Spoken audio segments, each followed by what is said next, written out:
What's up, people? I finally made it. Yeah, I don't know. These last few weeks have just been rough. So I just didn't have the energy. I was in the bed. These antibiotics, that's how they say sometimes the cure is worse than the disease. And yeah, my stomach is not like these at all. And they just make me tired. So I think I was in the bed at 7 o'clock for the last few nights. But I took a nap. And so today I have energy to do the show. And I'm only got a couple more days of these dreadful pills, and then I'll be done. So I think this looks like we have 23 questions today. 23 versus 25, so I'm happy. But this is a lot of pages, though, so I'm not sure what's happening here. People must have wrote a lot. Anyway, what we do here on this show is people submit their advice questions in advance. My cousin goes through the submissions, pulls out, 20 to 25 questions and puts them in this document. And then I read the questions and I come up with an answer off the cuff. Sometimes my answer is just like amazing. I mean, even I look at the video, I'm like, oh my God, girl, you are just getting it. And then sometimes I just really don't know what to say. So you never know. It's going to be something stupid comes out of my mouth. And then if you wrote in a letter, also look at the chat stream over here on YouTube, because this loyal crew, they call themselves the squad, will also supply you with some insight and answers. Sometimes we agree and sometimes we don't, but it's still fun and everybody's very respectful. So that's how we do things here. Hey, what's up? I see some names I haven't seen for a minute. So let's see. Let's get going here. Question number 1. This is a young lady. Oh, she didn't put all the city stuff and stuff. Okay, well, whatever. It's a young lady in the 35 to 42 age group. Summary of issue. Please help. I want my boyfriend to move out and move on, but he claims he is too sick and he would end up homeless. And also he threatened to harm himself. He would just be pushing up daisies, as my daddy used to say.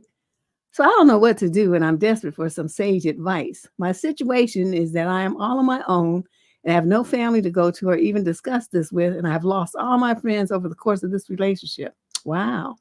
I have no one else to talk about this with because I don't trust anyone in my former circle not to start gossip, so I'm writing to you.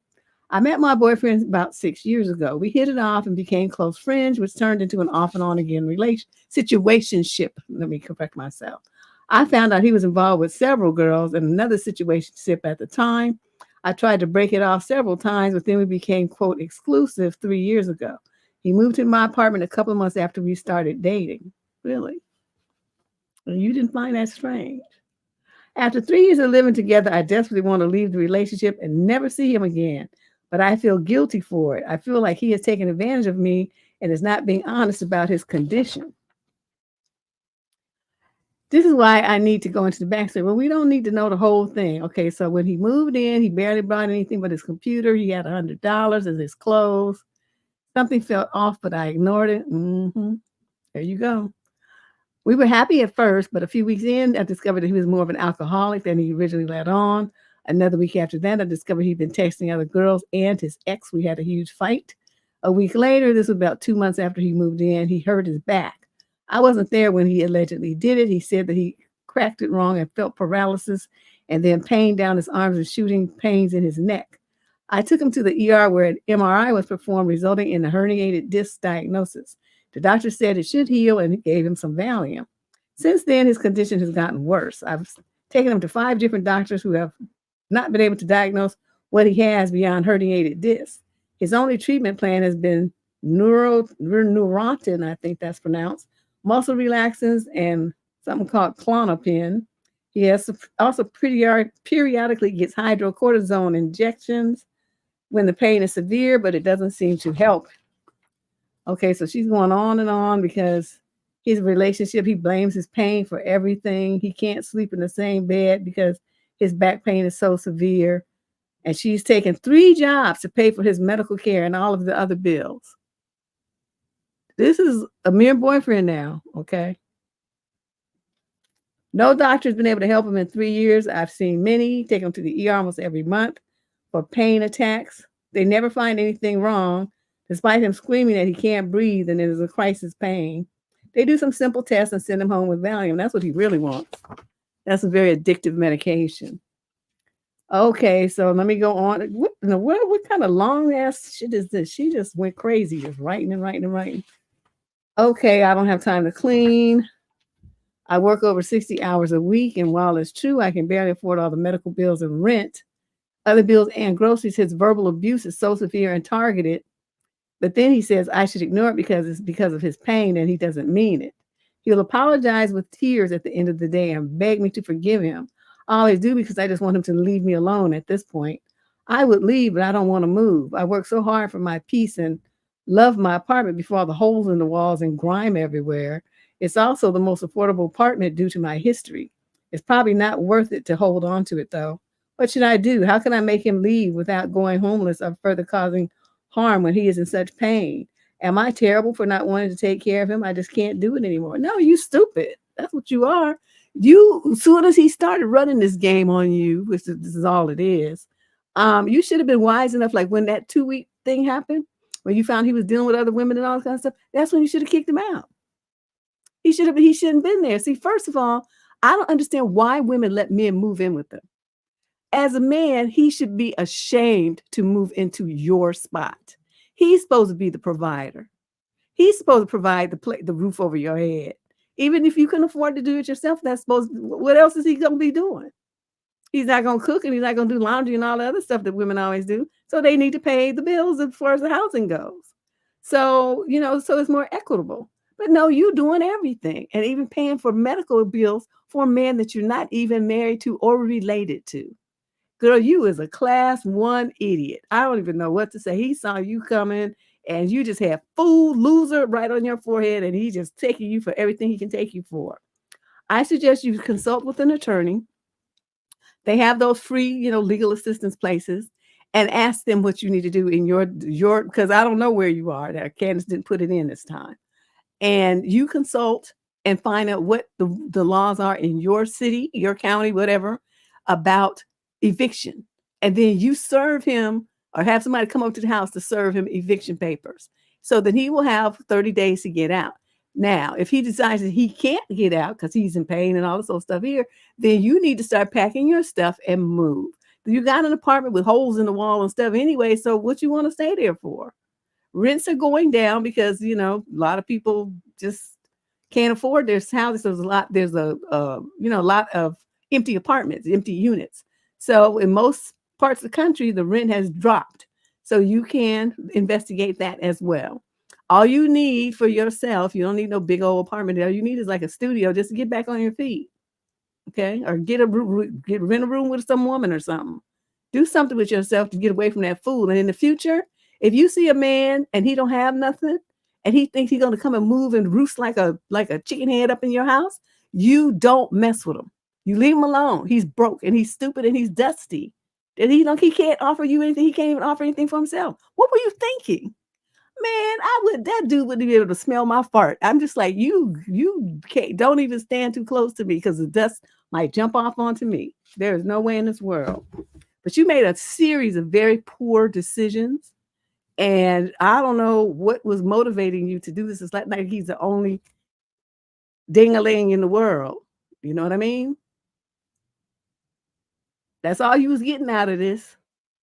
And then with his back jacked up, you're not even getting that. So I really don't understand what's going on here. I'm just saying. He better go find somebody else to mess over. This is just terrible. Look at all this that she's doing just to take care of this food. I would have said, I don't care what kind of pain you in or if you live or die, get out. Start flinging this stuff down the stairs. Question number 2. Wait, I need a swig. I forgot. I brought my reinforcements this time. Oh yeah, this is not just a no. This is a hell no. Okay, question number 2. This is a female in the 22 to 27 age group. Summary of issue. My boyfriend didn't want to walk me to the train station. I cooked for my boyfriend a nice meal and traveled to go and give it to him at his house with my dog. He's been working as a teaching assistant and has been feeling tired after work, so I wanted to treat him by cooking him a nice meal. After we ate the food, he was getting ready to go and walk his dogs. I asked him if he wanted to walk me to the train station, which is only about a 5 to 7 minute walk down the road from his house. He said no because he wanted to walk the other direction. I tried to convince him to walk with me and our dogs. His mom then told him that he might as well walk down the street, so he agreed. But as we were walking, he was swearing and telling me it was ridiculous that I couldn't walk down the road by myself, that I needed him to walk with me. He later called me feeling bad and told me that he feels I don't listen to him because he previously mentioned that he prefers to walk in the woods and that his dogs, 2 pugs, like to tug on the leash. Am I being unreasonable to ask him to walk me to the train station, despite the fact that he prefers the other route for his dog walk? What should I do here? We've been together about a year now. Well, that should be the end of your year. I'm going to tell you, I've said this many, many times, and there's a series of videos on this channel about respect and how women who are in relationships where they don't get any are foolish to stay there. Okay, this is a marked lack of respect. It's 5 minutes. He could have walked you there and then went back and walked in the woods, after that. Right? This ensuring your woman's safety, making sure she gets to her destination and stuff is usually on most men's minds. They want to make sure no fools, try to holler or no, nothing happens to her and that she gets to where she's trying to go safely as possible. But your boyfriend, you went all the way over there, cooked him some food and went all the way to his house to give it to him. And this is the thanks that you get. Do you understand what kind of clown you're dating? Even though it's been a year, it shouldn't be a year and one more day. Okay, that was the point at which when he said no, and he had all these excuses, after you traveled, you're going to be traveling 2 directions with food that you spent money on and time and energy that you cooked for him. And that's the best he can do. That's the thanks he shows. And you want right me to try to figure out what you should be doing about it. You should have cussed him out and then left him right there and never, ever went back. Blocked him as you was getting on the train or wherever you were trying to go. Blocked him while you were sitting there. So that shit there would be over. I don't really understand how you young girls tolerate so much disrespecting, callous treatment from these guys. And then you still want to call him your boyfriend. You still want to do favors for him, sleep with him, hug and kiss on them and be nice to them. I don't understand that. It's like you don't value yourselves at all. And it's very upsetting to me to keep seeing this over and over and over. Whew.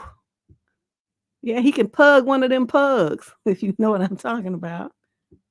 I just can't with these dudes. And I'm like, who's raising these clowns? I just don't understand. Yeah, he's a loser, total loser. That's 2 losers in a row now. Question number 3. This is a male in the 22 to 27 age group. He says, my girlfriend said that I was irresponsible for planning a surprise trip for us. My partner had been complaining recently that we haven't had a nice long weekend away for a while. And I remember that there was somewhere that we both really wanted to go. We live in the UK and this was a nice log cabin that looked really nice. We both had next Friday and the following Monday off work, so I thought it'd be a nice surprise. Before I booked anything, I asked her if she had any plans at all for that weekend, and she said no. I told her good and not to make any since I thought it'd be nice to spend the 4 days, just the 2 of us, and she agreed. I booked the cabin and the transport to get us there. I knew I would have to tell her in advance since she would need to know what to pack. And so I told her that a surprise for her and then showed her the cabin and told her I had booked it. Her reaction was not great. She called me irresponsible for just booking it without asking her and making sure she really wanted to go. I told her that she would that would defeat the object of a surprise and pointed out that she is the one who had been complaining about not having been on a weekend away in a while. So I thought it would be nice since it's somewhere we looked at going last year and never got around to it. She just said that I shouldn't have done it since I shouldn't be telling her what we're doing and that she get a say in it instead of being told what to do. How would you suggest I handle this? I would get one of my male buddies or my sister or somebody that I knew and felt close to, and I would take them on the 4-day weekend. That's what I would do. And I would leave her ass at home since she want to complain about everything. See, this is the problem I have with people like this. I had a friend like this too. They don't want to do nothing, but when you step up and do something, then suddenly they don't like it and they have all these complaints and all this judgment. She was like that. We don't deal with each other anymore. But this is what, and all the time, like she's saying you didn't have a weekend away. Did she make any effort to resolve that problem? Did she go find some travel brochures or some websites with nice little beaches? I mean, something. And then say, honey, what do you think about us going and spending our 4-day holiday over here? Or this and that. Let's pick one of these. Price is about the same and about the same distance away. What do you think? Okay, did she do anything like that? No, but she got plenty to say about what you do. That's why I wouldn't take her. Just and just tell her, well, since you have so much negative shit to say, I'm gonna take so and so on the trip with me, and you can stay your ass at home. That's what's gonna happen. So you figure it out. I'm out, and just leave her there. But you sound like you that nice kind of guy, and you don't talk to her like that. But see, that's how you need to talk to her. You need to check her because she's just getting a little bit too rambunctious. Man, let me jump in these dudes' bodies for about a minute. Yeah, I would have told her off. So don't ask me, don't think I'm gonna do shit else for you the rest of the time I know you, which is gonna be about 10 more minutes. See all these people go out of their way to do nice stuff for them, and all they want to do is complain about it. Question number 4. This is a female in the 18 to 21 age group. Summary of issue. My boyfriend said no man would ever want me again. Really? So my boyfriend hasn't been able to get over the fact that I had nook with someone before him for the past 5 or so months. Since I told him he would not stop demanding me to tell him everything about my past. He hasn't been the same. Every time the conversation gets brought up, always by him because he gets triggered by something and remembers my past, he always attacks me.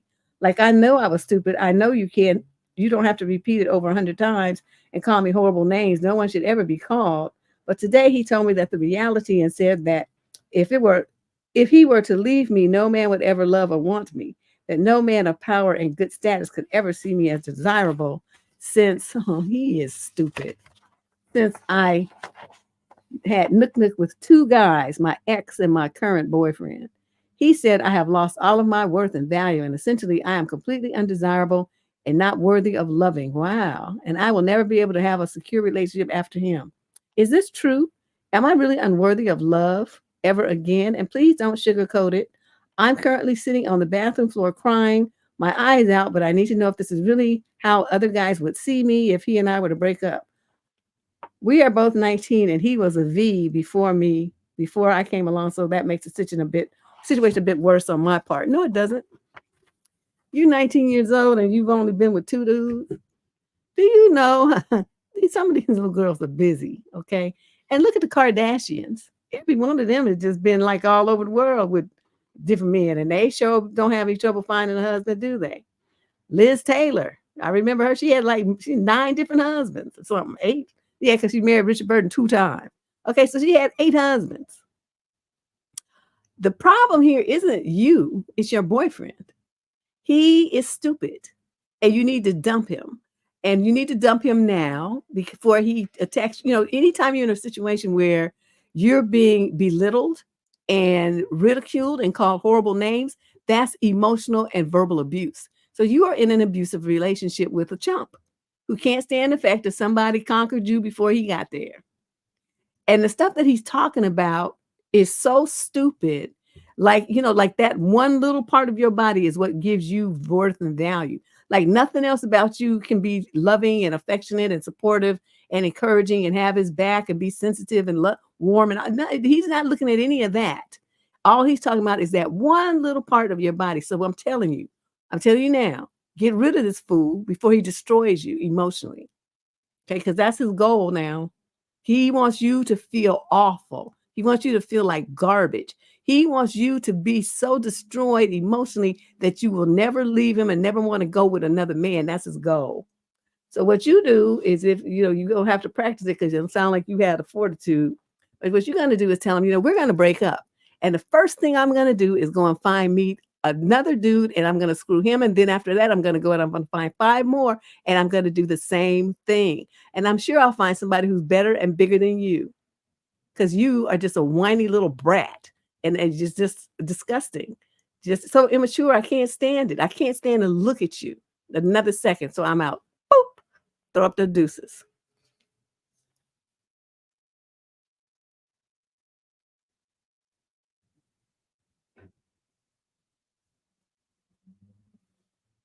What?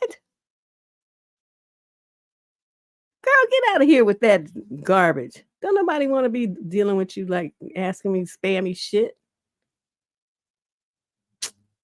Crazy people.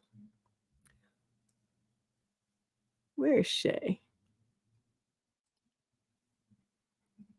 Okay. Oh my God. People just get on my nerves. All right. So anyway, yeah, that's what you need to do, chick. Question number 5. This is a female in the 22 to 27 age group. Summary of issue. Not everybody's in the 22 to 27 age group. Summary of issue. Are men willing to wait for nook nook? I'm in my early 20s and I haven't met anybody that's been willing to. It blows my mind. I feel like I'm asking for the world when I'm really not. I've been on countless dates, not using any apps anymore. The kind of men coming my way make me sad, just daily thoughts in my head. Well, it's not really a question. Well, I guess you did ask a question at the summary part.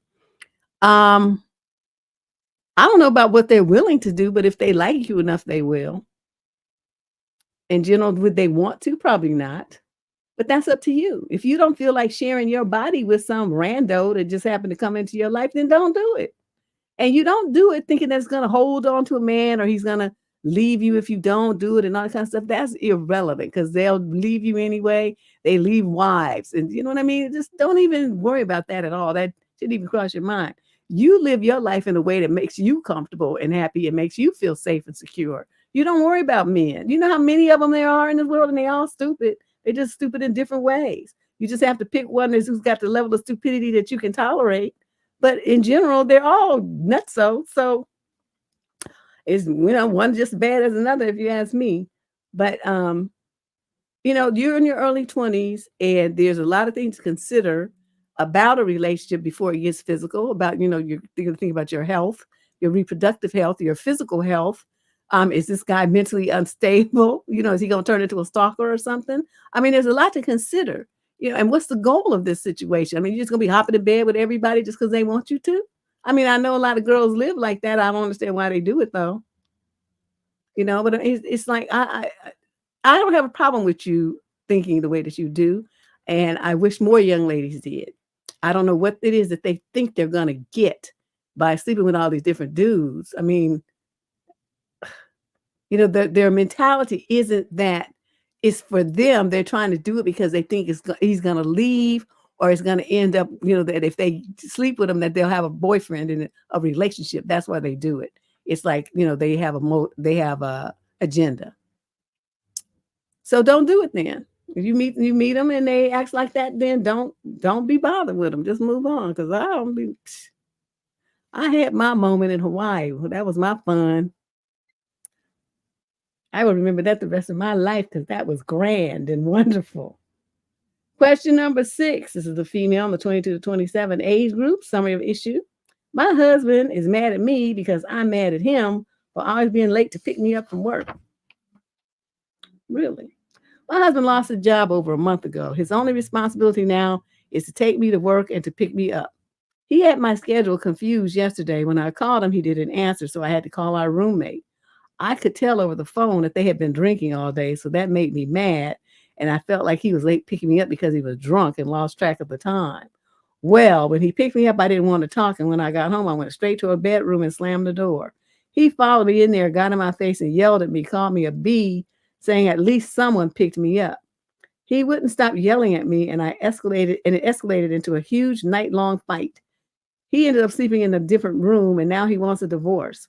It's like when something goes wrong in a relationship, he wants a divorce. His he thinks I nag too much like any woman, of course, but he shouldn't yell at me and call me a bee when I didn't even yell at him. Girl, this man is stupid. Get rid of him. And plus, he's broke. Don't have no money. Don't have no job. And he want to sit in the house drinking all day instead of looking for work like a man should. I'm trying to figure out again, what are you getting out of this relationship? How is his presence in your life benefiting you? How's that helping you? It don't obviously not making you feel good emotionally, right? You suffering and you got to have a roommate in the house and you're a married couple. Who does that? I mean, this whole thing sounds really sad and unbelievable that this is who you chose to marry and this is how he talks to you and you stay with him. He says he wants a divorce. Give it to him. Give it to him and get out of there. Let them two live with each other and get drunk all day and see how soon they get evicted. Get you a place somewhere with a decent lady and you house share with her. Okay? Because this is crazy. This doesn't make no sense. I need a sip. Well, people have roommates because they be trying to save money. They want to. I have 2 bedrooms, and guess what? I use all of them. Ain't nobody coming up in here. This is my YouTube office room, and then I have my like bedroom. I don't want to live with nobody else. After I kicked my daughter out, I'm like, ooh, dear Lord, let me just stay free of anybody else in my spot. So that's what my response to you. And I think, there's a video. What's the name of that video where I talked about how to determine a man's worth and value to you? Shoot, I can't remember. I'll try to remember to put it in the, link it up here in the corner after the show is over. I'll find it and put it there. But that's what you need to watch so that you don't make this mistake again. Question number 7. This is a female in the 28 to 34 age group. Summary issue: why do so many men love bomb? It infuriates me because I don't fake my feelings for someone. I feel like I constantly attract men who'll be obsessed with me one day and drop me the next out of the blue for some reason that they never brought up before. They'll be like, I love being near you. Where have you been all my life? And I'd love to take care of you. I want you to meet my parents and get you to become vulnerable with them and then change their mind, even though you did absolutely nothing wrong. I can't even explain how angry and fed up I am because for me, I'm incapable of acting this way. It seems like manipulative behavior. Do they act this way on purpose just for the excitement? Or are they truly confused about what they want in someone? No, they just want some ass. And they know that women like you who like to hear all that fancy, fluffy shit will lap it up like a cat, licking up some milk. So, because I'm going to tell you the difference between, I'm a very pragmatic person. So I just meet a dude, right? And this has happened. They get on the phone and they start talking and, you so beautiful and you this and that. And you just make me want to, take care of you, all the same kind of shit that you're talking about. Okay. And you know what I do? I say, I want you to stop talking to me like that. I want you to talk to me and let's have a real conversation. Otherwise, I'm going to hang up and we're not going to talk anymore. That's what I tell them because I was trying to shut that shit down. It's like, they want to talk about something because that's the way that they get so many women excited. They stir your heart and your imagination up, and then you go running with it, which he hasn't really done anything. If you stand still and think about it, he hasn't done anything. All of this stuff is words. All of it is designed to get in your head and create a fantasy in your brain of what could be, right? Because he ain't done shit. So it's all based on projection and imagination and fantasy. And only certain kind of women fall for it, right? So, I don't want to hear all that. I don't want to hear it. I'm not trying to hear it. I don't care what you think. I already know I'm cute. I don't need you to tell me. I know I'm smart. I don't need you to tell me that either. I know I'm talented. I don't need you to tell me that either. So, you know what I mean? It's like they just get into that rut where they think they run the same game on every woman. And of course, on some of them it works. On me, it doesn't. So I suggest that you get a little better with, get you some game, girl, because all of this that you just wrote, this should have never happened to you more than one time, and you should have been no older than 18 when it did. You in your 30s and you still talking this dragon drama and still letting dudes run this game on you. See, that's on you now. Yes, that's on you. You can't blame them. They're gonna try the bullshit, but are you supposed to shut it down at 30 years old? This is not something that should keep happening to you. If it does, you're letting it happen because you haven't changed your mentality and you like to be, have that Danielle Steele fairy tale nonsense being spit at you. That's your fault. Get real with yourself, okay? Handle yourself like a damn adult. Don't let these men talk to you all kind of crazy ways like that. And then you believe it, and evidently you go sleep with them and all that old shit here. I'm not doing nothing. These clown. Question number 8. This is a female in the 28 to 34 age group. Summary of issue. My boyfriend hates all my food and implies I'm a terrible cook. It's starting to really hurt. What do I do to stop this? You change boyfriends. Why is this like a strict question? See, another one. Going out of her way to do nice stuff for a clown. And this is the thanks that she gets. He couldn't get a wet cracker from me. We are both 32 and have been together for 7 or so months. I like to cook. I grew up cooking in a big family at a young age. My mother's a great cook, and all of my siblings are what I would consider good cooks too. I've never had any friends or family tell me that they didn't like my food. I've had one former boyfriend tell me that he didn't really like my cooking, but never blatantly.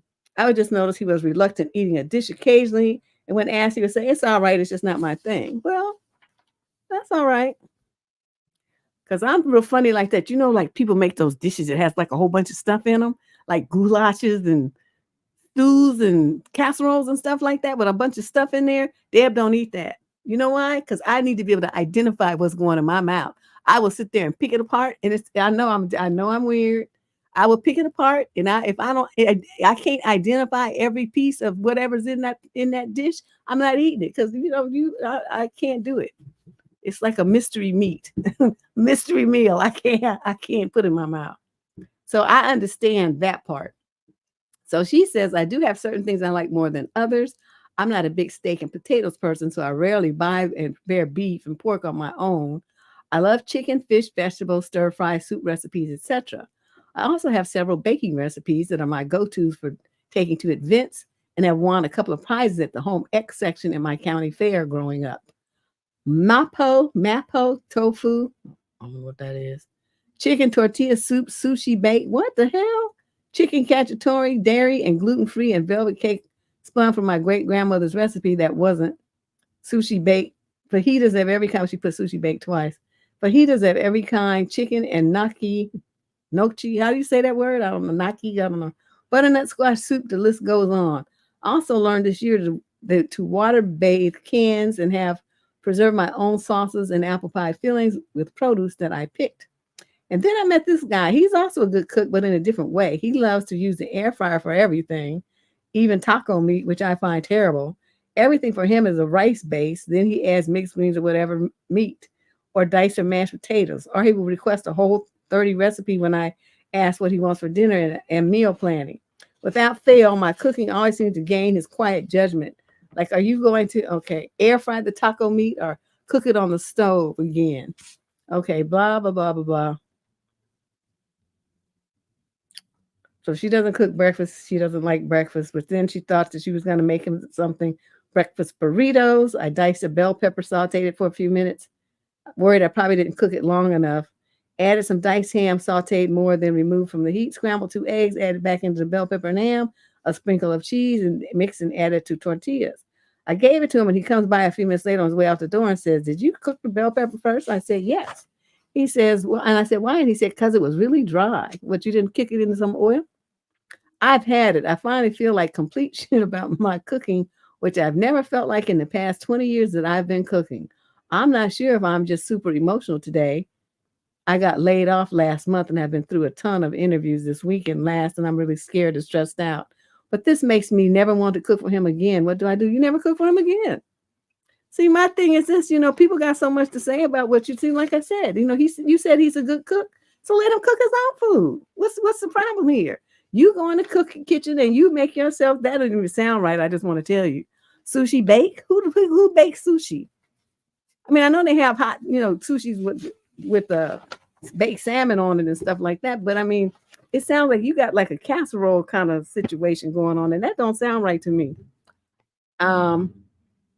I don't know what mapo tofu is. Dairy and gluten-free red velvet cake. Are you kidding me right now? What kind of travesty are you giving up to people? Red velvet cake is made with flour and it's supposed to have gluten in it. That's what makes it so fluffy and light and stuff. I don't understand. People be taking recipes and going crazy. I don't know. Butternut squash soup, that's kind of okay. But, the stuff that you're mentioning are not really man foods. Men don't usually eat this kind of stuff. Like if they have some tortilla soup, that's at the beginning of the meal. That's not the whole meal. That's like the appetizer. And then they have a burrito or something after it. So I'm not really sure, your style of cooking suits you, but it wouldn't suit me. And so your boyfriend is in camp with me. So I suggest that you just stop cooking for him and you cook for yourself. Put your stuff in little Tupperwares or freezer bags or something. Yeah, it's blasphemy. Some old gluten-free red velvet cake. That just makes me want to reach to the computer and choke her ass. How you gonna destroy somebody's red velvet cake recipe like that? These people in this gluten-free should be going too far. And it's like, if you have a problem with gluten and you got that Crohn's disease or whatever that other stuff is, then just don't eat cake. How hard is that? Don't be destroying people's recipes and stuff trying to make it gluten-free and that nasty lump of stuff on a plate calling it cake. That's just gross. Yeah, I thought it was creepy too. That sushi bake. I want to see what that looks like. That don't even sound right. Shut up, Sliver. Sliver is over there clowning. Sushi can be cooked, but not in a casserole. Sushi bake? She said sushi bake. Not baked sushi. Sushi bake. Okay, so that's a different concept. I'm not feeling it. Question number 7. This is a female in the 34 to 42 age group. She says, I'm contemplating on ending my marriage to a man who's using me. What should I do? You should end the marriage. Why is this even a question? My husband and I have been married for 6.5 years. Throughout our marriage, I've always been the one trying to better us. When I met him, he talked about purchasing a dump truck. So here I go with my positive attitude and shit, trying to motivate him into starting, and nothing has changed. His viewpoint on women is really fucked up too. I mentioned how I couldn't wait to lose weight to get a specific tattoo. His response was, don't be like that woman who left her husband just to get screwed. So she says SMH. Mind you, throughout our marriage, I've given birth to 3 beautiful girls, although he's been entertaining women since our first daughter was born. So you knew your husband was tripping with other women and you had 2 more kids. You brought 2 more kids into that hot mess that you call a marriage. And now you're writing me. See, another one who makes stupid decisions. Okay, so she caught him in February 2023, still talking to an ex who's now a, quote, best friend. Okay. Then fast forward to 2021. Girl, I don't need all this detail. So they did some investment, which caused us to lose a nice chunk of money. But guess who was left paying for the loan? Yep, you guessed it, me. And not one time has he offered to help. And I just given birth. Okay, so then in 2022, I got a breakthrough and was able to start a great business. It's still up and going. The agreement was that he would help me with the office rent. But my naive ass is still looking at it as an us thing. So I get the office and still no help from my husband. I'm busting my ass while he's on the road taking care of 3 babies, working overnight, and now running a business with damn near $100,000 worth of debt from investing. And he still expects me to cook on Sundays, which I don't really mind. and still have eggplant with him when he's home. Wow. One day I asked for $100 just to see what he was saying. He says, "What are you doing with your money?" It hit me like a ton of bricks. I feel so betrayed by this man. He can come and ask me for anything monetarily, and I give it with no questions asked. Now we're in 2023. Business is doing wonderful to where I started a second business, and it's doing just as good as the first one. So again, I asked him to help me with the second business, which really take 15 minutes when a person calls for my service. Another slap in the face. His response was, "When will I have time for myself?" Wow. Okay, so he did. He's just okay. Let me. It's almost over. Thank God. I'm not listed on anything, so they couldn't. Oh, towards the end of 2023, he was involved in a rollover, so I had to contact his insurance. And guess what? I'm not listed on anything, so they couldn't speak to me. When asked, he claimed he don't know how I was removed. Mind you, he's a beneficiary on all my shit. When that happened, I opened my eyes to reality. So now I treat him the same way he treats me, and now he's talking about leaving me to his friends/community. Any advice on what I should do? Yeah, you should have left him a long time ago. You should have left him after baby number one. So then you would have been able to escape with just one kid. Instead, now you have three. And you're not going to get no child support from him because he don't have no money. Most likely, you're going to end up having to pay him alimony or something because he don't have no money. And you have two businesses. What, again, I'm going to ask you. I'm going to ask you again. As another woman, what is it that this man is bringing to your life? How is he benefiting your existence? What good is he to you? And I want you to really think about that. You trying to work this around and make it into something that it's not. But when you just look at it objectively, what benefit does he bring to your life or those girls? He might do better with them. I don't know. You didn't really talk about his fathering skills much. But I'm looking at him as a husband, as a partner. He ain't hitting it. So everything that you're doing it by yourself. You're already living the life of a single parent. You're just calling yourself married. He don't do nothing. So I'm not understanding what's the hold up. You should have divorced him a long time ago. You probably feel better. Lose weight, skin would clear up, all kind of stuff. I don't understand these women and these raggedy ass husbands and boyfriends. Question number 8. This is a young lady in the 22 to 27 age group again. Summary of issue. How do I tell my boyfriend that his sleeping habits are making me disgusted? I'm talking about like not brushing his teeth, wearing mildew smell shirts, and farting all night. It's grossing me out. Oh my God. And yet you stay, right? He's disgusting. He's worse than Pigpen and Charlie Brown. And yet here you are still calling him your boyfriend. My boyfriend sleeps over a lot. I'm 27 and he's 26. Well, that's your one mistake right there. He doesn't brush his teeth before bed, yet he still wants to give me kisses, and I smell his breath all night. He gets sulfur breath, and I'm not sure if it's because of his diabetes or because of his neglect towards his oral hygiene. Despite the teeth, he is very clean when it comes to his body, and he doesn't smell. But he also farts while he sleeps. I have a fuzzy blanket to stay warm for winter because it gets freezing and the fart gets trapped under there.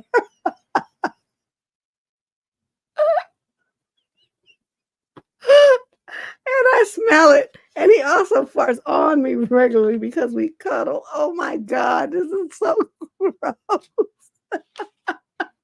Oh, my brothers used to do that stuff, but we were kids. You know, we'd be laying down and stuff, and then they take the blanket and they fart and hold the blanket over your head. So you had to, you were forced to smell it. But I mean, we were like 8, 9, 10 years old, not grown people. I told him, you fart a lot and you have a gastrointestinal issue. But he said, don't tell me that. I'll never go to sleep in regards to the farts. And in response to the stomach issue, he said, I don't have one, but he clearly does. And the cherry on top is he wore a mildewed shirt to bed and I had a miserable night. I talked to him about the mildewed shirt before and he said it was clean. How do I tell him to brush his teeth before bed and take a Pepsid? Girl, I just don't even understand what in what world do you date somebody like this and let them sleep with you and then, you say that he's clean, but he wears mildewed clothes to your house and then to bed. And you say he, but in everything else, but he's clean though. See, he wouldn't have been able to stay in my bed. I said, no, no, no, you go home. You go home because you stink. Your clothes stink. You fart. And there's something wrong with you. You just want to brush your teeth. You get out. Nasty ass, get out. So I don't understand what you're talking about here, girl. And your standards for a man, your expectations for how the man is going to be are like in the toilet. There's no way in this world that you should have a boyfriend that's this gross.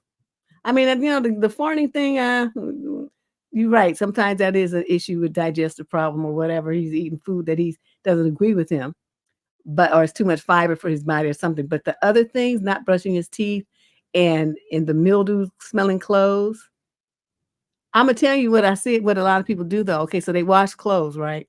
They leave the wet clothes in the washing machine. Okay, so by the time they come get them out, hours later or the next day, yeah, the mildew has already started to come into play here. You can't leave your wet clothes in the washing machine. As soon as they get finished washing, put them in the dryer, hang them up somewhere so they can start drying.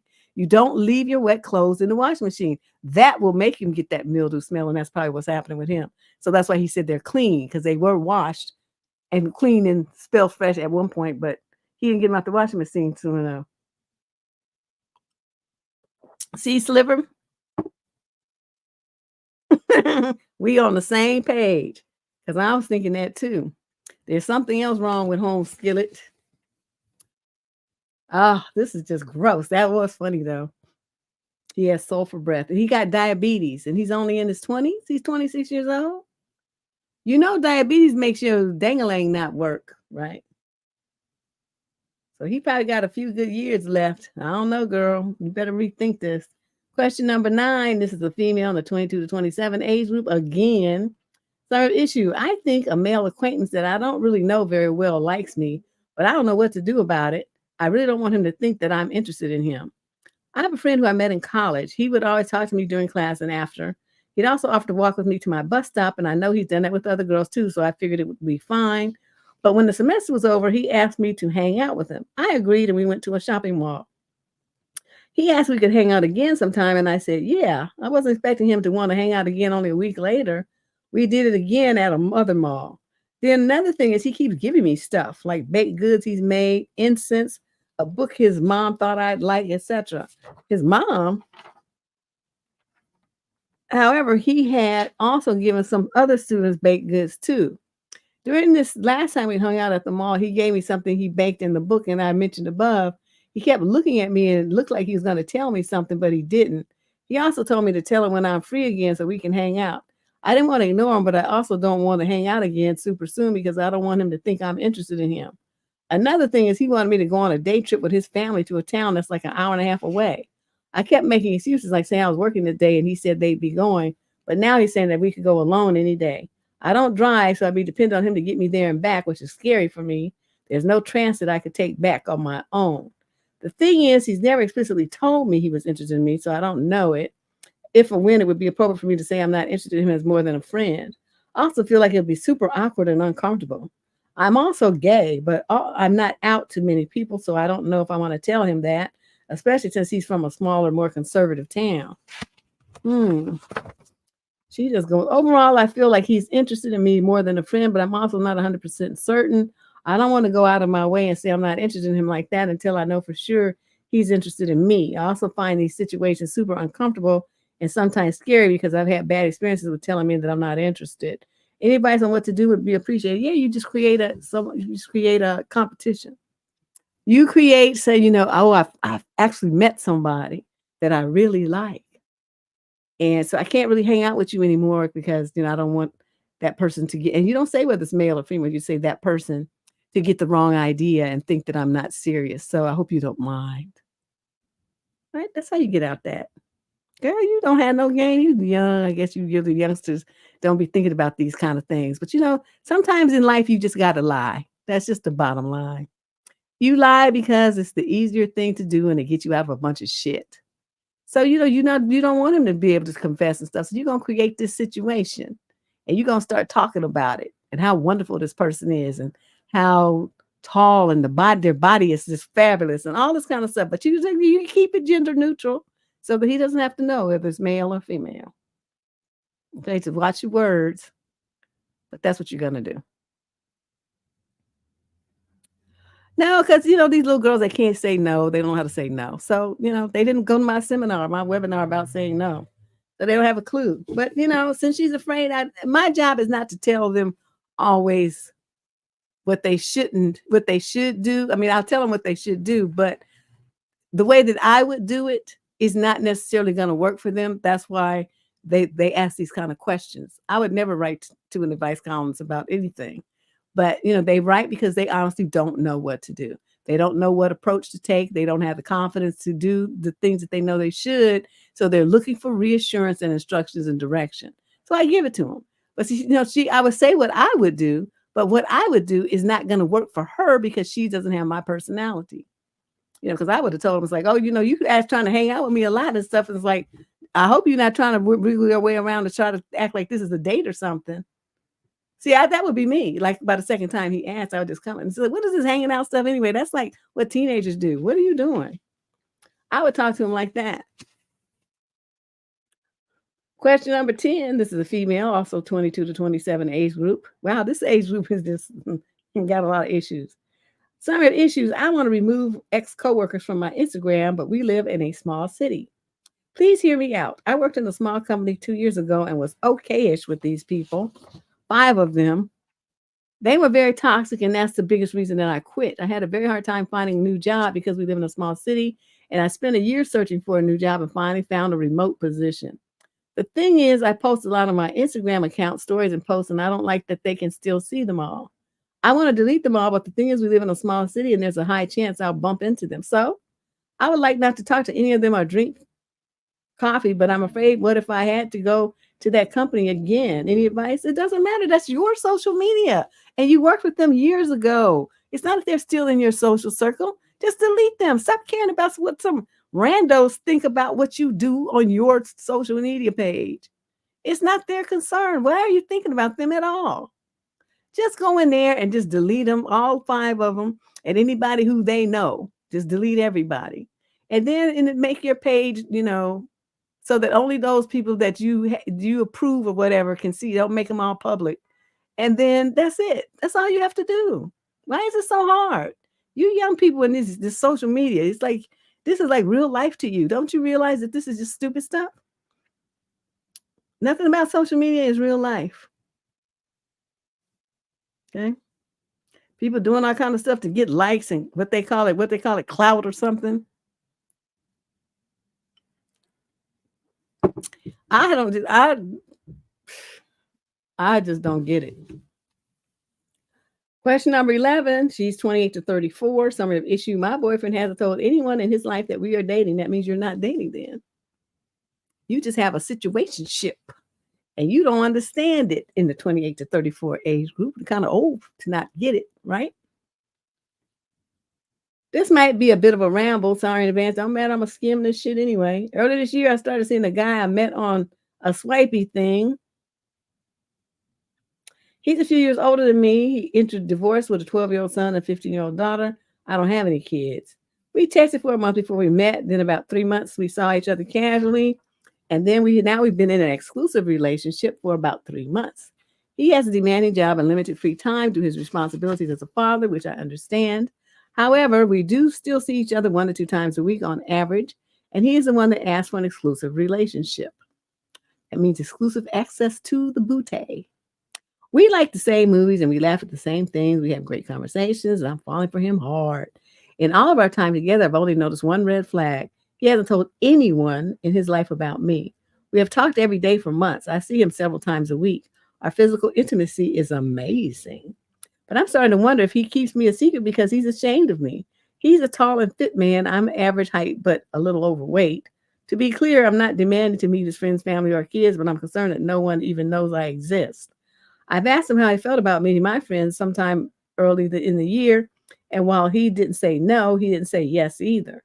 My friends and family know I'm seeing someone they have known for a while.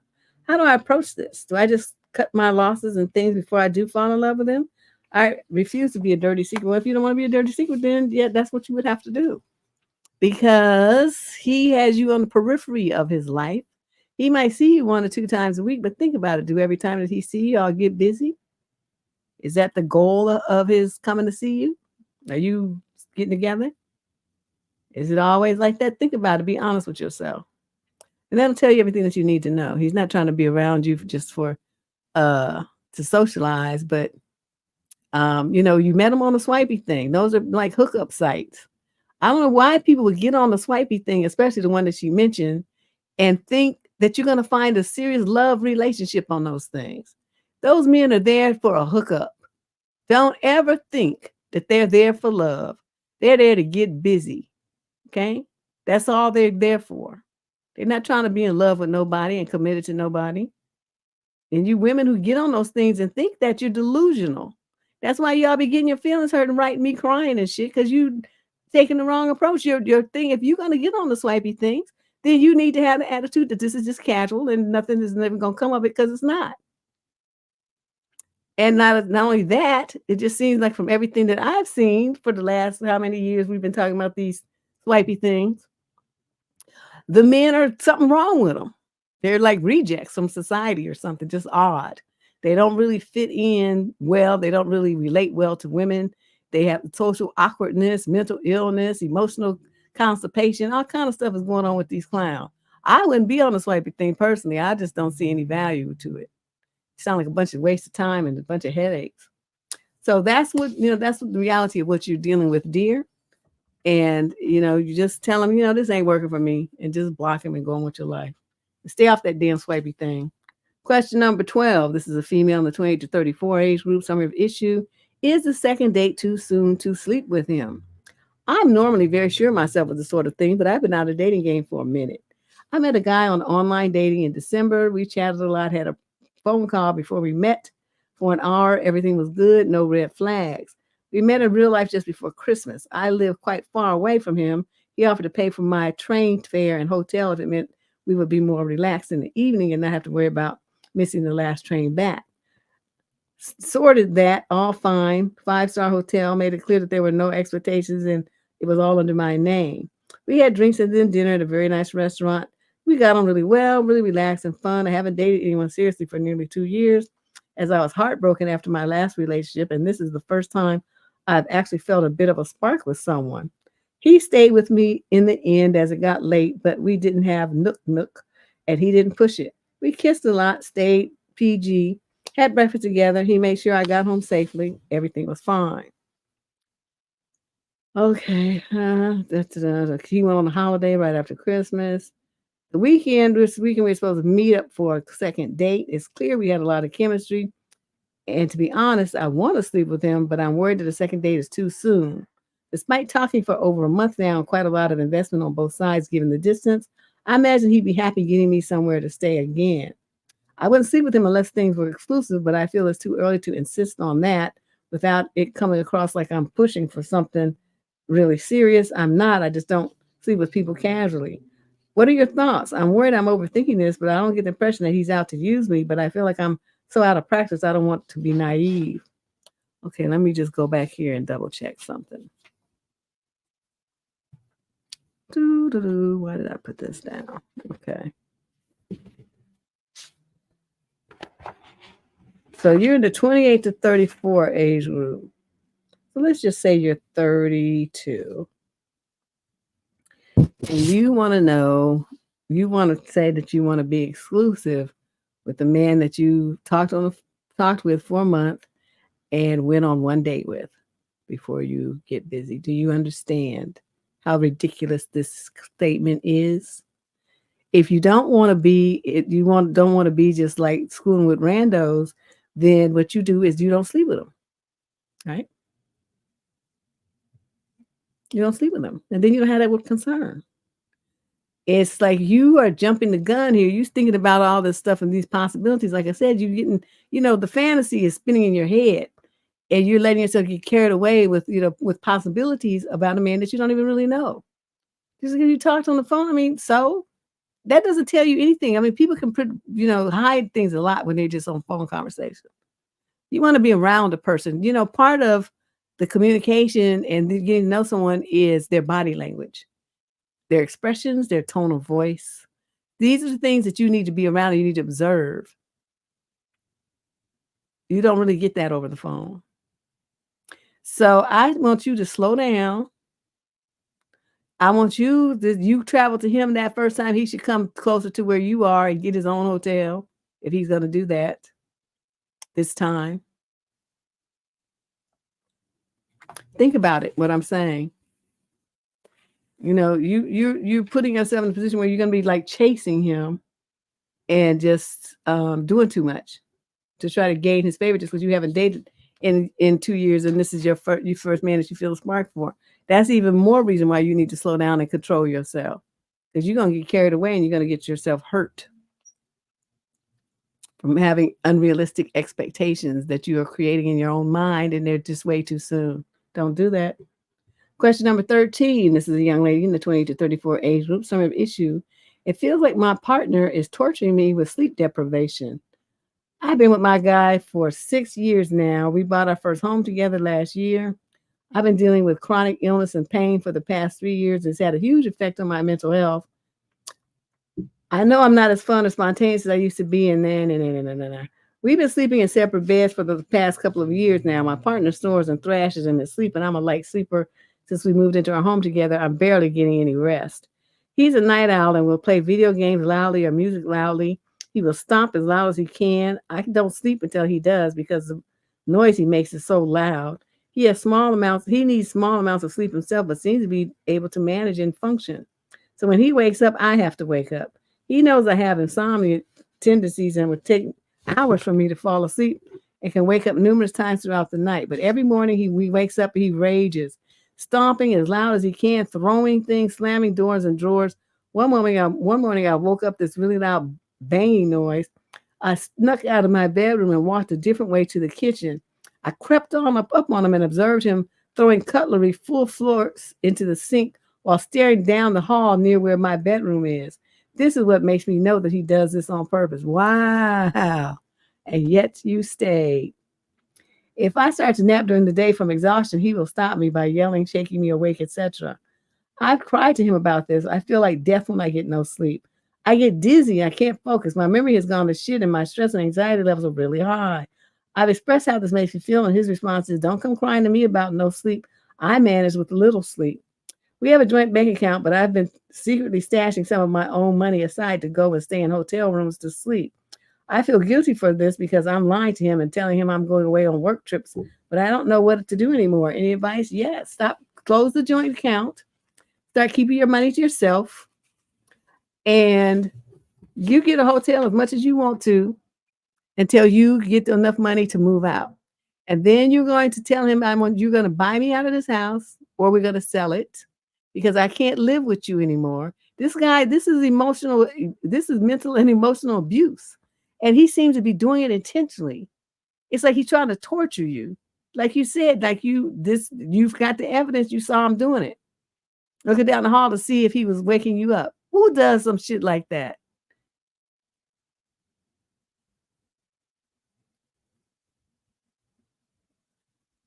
Yeah, he definitely is putting her to the point where she, if your body doesn't get rest, you start breaking down.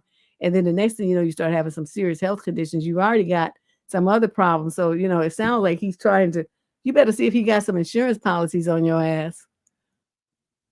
Because that's what it sounds like. He's trying to make you flip out and do something to yourself because you'd be so sleep deprived, and then he would get the house as part of his surviving owner. Everything would go to him. You need to see an attorney about what you can do to get out of this house ding, and then pack your shit and leave, and then sue him to buy you out of the house. That's what you need to do. Either he's going to buy you out, like I said, or you two are going to sell it so you can get your money back out. And then in the future, don't ever buy property with a boyfriend. I don't know why so many women do that dumb shit. He want to come up by, he can't afford to buy his own house, then he just don't get one. Okay, don't be stupid. It's just these girls are just over and over the same dumb shit. Oh, we bought a house together. Why? Why would you buy a house with a mere boyfriend? What's wrong with you? It's bad enough when you're married, but at least then the law recognizes it as community property, so he can't do nothing without you. But you just a mere girlfriend. He's a mere boyfriend. Unless you went to an attorney and had all kind of legal documents drawn up, that's a problem just waiting to happen. I don't get it. I would never. I don't even want to. I'm not buying a plant with your ass. It's not. I need a swig. I know, Sliver, because it's just like, oh, they just keep doing it. Question number 14. This is a female in the 22 to 27 age group. Some of issue. My dad keeps hinting that my boyfriend is a loser. Okay, well, you put a whole bunch of stuff. A couple of instances. Okay, I'm just skipping some of this stuff. A couple of instances include my boyfriend not filing for his passport soon enough after telling everyone he did, just to last minute not be able to go on a trip with me, and my dad had to buy a family member a ticket to the country I was going to so I didn't have to go alone. Number 2, we planned a road trip and had to drive separately in a car rental just to last minute get to the airport, and my boyfriend wasn't able to get one because of money, which left my dad having to buy one for us. Number 3, my dad had to help purchase me a car while I've been in nursing school, barely working. And I've been sharing this car with my boyfriend for the last 2 years while he tries to save for his own. Dad is mostly pissed because of this. My dad feels he's paying for a grown-ass man to drive around in his daughter's car. Dad gets severely pissed when I ask for financial help on maintenance, and I live with a man who's also driving the car. I don't blame him. My dad's also huge on college education or some type of certification. My boyfriend doesn't have either right now and was working as a salesman. Ever since these instances, my dad will always hint that he thinks my boyfriend is a loser, and he's tired of saving the day when I have a man I'm living with. He claims he wouldn't mind helping me out as much as he did if I were single or with a man, but he's still trying harder than my boyfriend is. Also, the fact that we don't have kids and things are like this makes him worry even more. The first couple of years, my dad never said anything, but now he's always hinting at something negative about him. My boyfriend didn't grow up with a father, but is now avoiding my dad whenever we visit and claims he doesn't want to be around someone who thinks he's a loser when he's trying. Okay, so the boyfriend's been paying the rent. I pay for the utilities, which at our place is $300. This is something my boyfriend and I agreed on before I decided to pursue my program. My boyfriend gets paid twice a month, and we live in a lower costly area than most. My dad has never said these things to him directly. He's always respectful, but he says it to me. I'm seriously torn and feel angry at both my dad and my boyfriend. I haven't been able to talk to anyone for days. You don't need to be mad at your dad. Your dad is taking care of business as your father. Well, who's not taking care of business is that raggedy ass, broke ass boyfriend that you have. And your daddy is right. That's the car he bought you. He shouldn't be driving it at all if he can't afford to at least pay for the maintenance, tune-ups and oil changes and stuff. He should be doing that. The boyfriend. He was driving the car for free, but yet your daddy has to do that too. I would take my car back. If I were your father, I would take it back because I'm not going to be paying for no shit for no man to be using me like that. So you think that's so cute, then you figure out how to get to nursing school on your own, you and your raggedy boyfriend. Because I'm not doing that. But your father is very nice. He cares about you a lot. So he wants to make it easier for you. But I'm telling you, if I were your father, I would tell you, Tim, you're not driving that car anymore. The next time I hear that you were behind the wheel or I see you in it, I'm taking the car, daughter, and you won't have a car and neither will he. And I'm going to sell it and get my money back. That's what I would do. And I would tell your little ass that. I don't understand why it is that you think that you should be taking care of a grown man while he saves to get a car. He's working as a salesman. He must be a piss poor one. Then he's not getting no commissions. He can't afford to buy his own car. He could get a little bucket. They're not expensive. Girl, your father is nice. My daddy would be over there cussing up a storm. Oof, I just imagining him, the go off I'd have to hear, it just makes my blood curdle. Question number 15. This is a young woman in the 28 to 34 age group. Summer issue. I feel as though I'm dating a manipulator. Yesterday, my boyfriend of 1 month and I were on FaceTime, and I told him that I would call him back because I was eating dinner at a restaurant with my 6-month-old kid. Wait, you have a 6-month-old kid and a different boyfriend already? Girl. While there, I decided that I would have a margarita with my dinner. He proceeded to tell me how I'm making bad decisions by having a single drink at a restaurant. I reassured him many times this is my only drink and I will most likely not finish it. And even then, I'm going to eat and hang out before leaving to drive home. I said multiple times how I would never drive inebriated with my child. I told him I appreciated his concern, but I was okay. I also want to point out that I have a career in education and I don't want to risk being involved in any issues behind alcohol. He continued to go on and on about how I get pulled over. They'll make me do a breathalyzer. I told him that's ridiculous. I'm totally not intoxicated, let alone anywhere near incapable of driving. I'm a very cautious and concerned mother, and I wouldn't do anything that could put my son or myself in danger. Anyway, after getting tired of being ridiculed and explaining myself for 2 or 3 minutes, I said he wasn't mean per se, just kind of nagging. I said, I'll call you back after I eat. He was actually killing the vibe for me and my kid, and I didn't want to hear anymore. I told him I'll call him on the way home if that makes him feel better. He continued to talk about how he would have done things. I told him again, I'm getting off the phone now. He said, fine, I won't be concerned about you anymore. I said, whatever, and hung up. Literally 1 minute later, I called back, but he did not answer. I also texted him, I'm sorry for hanging up. He didn't call back, and I told him to take some time to cool off. Honestly, I feel like telling you no longer want to talk is enough, and I'm hanging up is only really hanging up if you have no warning. I texted him this morning and told him still take his time if he needed it and that I missed him. He's still mad today and said he wanted to break up because hang up is like spitting in his face. He said I was explosive and that he should be the one that was angry. He said our communication is fragile. Is this minor enough to be worked out or should I move on? Move the fuck on. Good Lord. What is all of this? All of this because if you want to get drunk and wreck your car and total it out and kill everybody in the road, that's your red wagon. You know what I mean? I mean, it's irresponsible, but I mean, sitting there nagging with you about it as a grown woman is not going to change your mind if that's the decision that you make. All he said was, you shouldn't drink it. You don't drink and drive. Okay, that's it. That's the end of it. I don't think I would even said that because I know you already know that. You're a grown woman. You know what I mean? I don't, maybe it's just me. I just don't be tripping with people like that. Do you whatever you want to do. It's stupid or wonderful. That's your choice. I can't make that decision for you.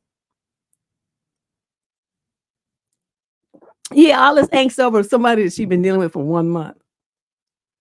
I would have told him, look, I'm going to hang up and then I'm going to block you because one thing we not going to do is have you trying to tell me what to fucking do like I'm a child. You sitting over there doing nothing. You ain't paying for my meals. You didn't drive me here. You have no involvement in this situation. So if I feel like it, I'll call you back. But if you don't hear from me, that means this shit is over. And then that would have been the end of that. Like my grandfather always said, you look just as good going as you did coming. That back view. That back view is good. Yeah, this dude, ooh, just a nagger. Question number 16. This is a young lady, 28 to 34. Some have issued. What the fuck? My boyfriend doesn't tell me things. I'm not sure if I'm being too expectant, but I feel at the end of my tether with my boyfriend. We don't live together, but are together most of the time, including when he has his kid. Every weekend we have a chat about our weeks ahead, anything we have planned, special occasions coming up, etc. The idea being that we have give each other a heads up and can plan our respective time effectively, or so I thought. On many occasions now, it has been transpired that he hasn't told me about things, despite having known about them well in advance. Things such as him finishing work early, having his kid extra days or evenings, having appointments, etc. I just don't understand why he does this. I'm always supportive and never begrudge him spending time however he wants or needs to. It's not that I wish to control him in any way. I just would like to be able to plan my own time properly. Not to mention, it feels somehow hurtful that he doesn't talk to me about what's going on. It's hard to explain, but I sometimes feel like he's being secretive or dishonest. No, you just want to be oversharing your life with somebody.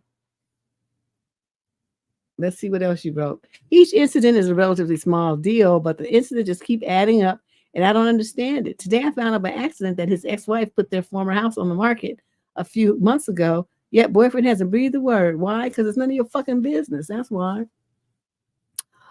Nothing about what you said is your business. That he got off of work early, his business. That he has his kid extra time, his business. That he,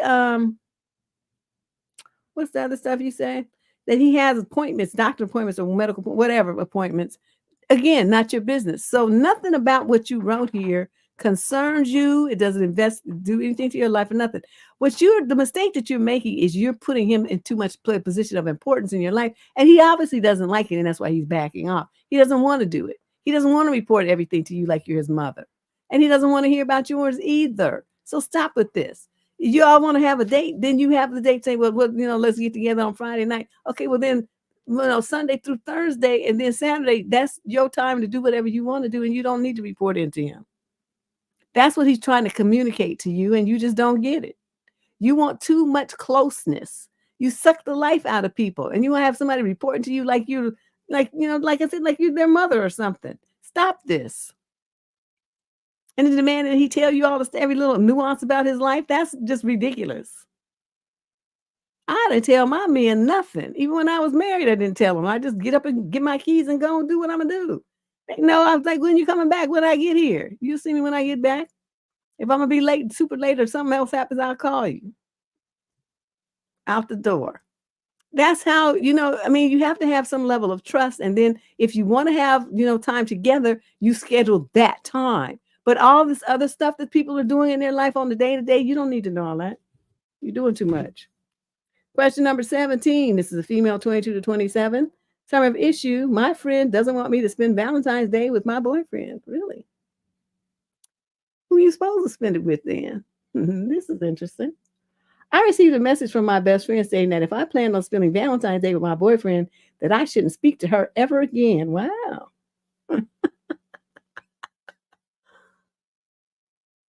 For context, I've spent Valentine's Day with my friend ever since I met her 5 years ago. This is my first boyfriend, and she's dated people before, but her relationship never overlapped with Valentine's Day.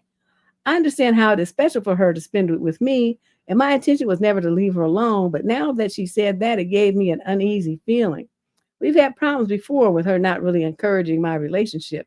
For no solid reason, she talks badly of my boyfriend, and my other friends find it weird. Yeah, she likes you. That's what that's all about. You don't understand that? We've talked about it. I asked her multiple times if there's anything specific that she doesn't like. There's really nothing she can say. She just doesn't like him because she's jealous. You don't see that? I've been in your life for less than 30 seconds and I see that. Ray Charles could see this when he was alive. Girl, come on now. My boyfriend said I have been together for almost a year and we have not planned anything for that day yet. But he has mentioned that we are spending it together as a fact. I'm not sure what to do about this. I'm not sure how to take the message that I found almost manipulated. I really don't like being in this position that I feel that she has put me in. I really need advice. I haven't responded to the message yet, and I don't even know what to tell her. What should I answer, my friend? How should I spend this day? Thank you, and I hope you are having a nice day. Oh, that's sweet. I like her she sounds like a sweet girl because she's even considering her friend's feelings in this. I would have said, fuck you, bitch. Don't nobody give a fuck about you. I'm spending it with my man. That ain't you. Okay, that's what she would have got from me because I'm just rude like that. But you care about her, obviously. So what you're going to do is you're going to send her a message back and say, do what you feel is best. You're not going to say anything at all because she's jealous of the relationship that you have with your boyfriend. It's not because of him. What she's jealous of is that she doesn't have full access to you like she used to anymore. She has to share you with somebody. So by picking him apart, the hope is that you would break up and then she would have you back. That's the goal here. But you're not don't bite, don't play into it, don't feel guilty, don't feel bad, don't feel like you have to, compromise what you want to do with your dude or nothing. I mean, you're a young lady now, and this, building a relationship with a man, if you're a heterosexual female, is a pretty normal stage of life at the age that you are. So, I mean, the fact that she doesn't have a relationship right now, I mean, that's not your fault. That's not your problem. And that's not your concern. So that's what you're going to tell her. Okay. Me. Sliver. I don't understand.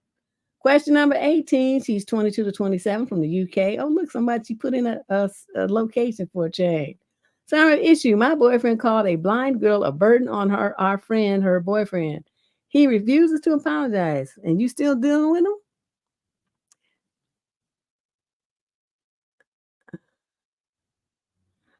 I I could really use some advice because we've never been in an argument this bad. It's the worst one we've had over his behavior.